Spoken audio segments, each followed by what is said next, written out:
Ọlụ na-aga n'iru n'okporo ụzọ dị kilomita 2 na ụmụ ise bụ okporo ụzọ Port Harcourt Road Fege Onitsha.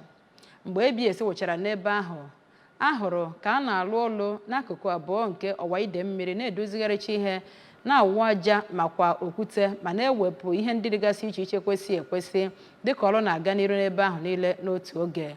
Onye na-akọrọ anyị ihe gbasara ọlụ bụ Ngozi Obileri kọrọ akụkọ a n'uju.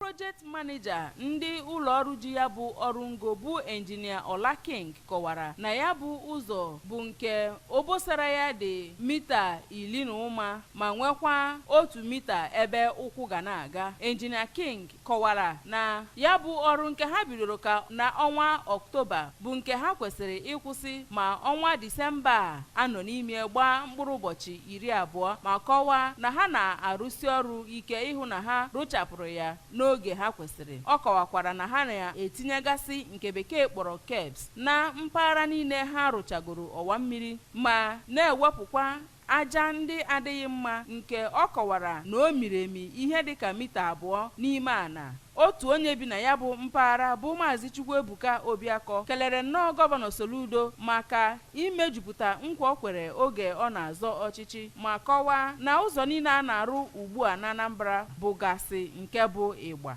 Abụ m Ngozi Obileri.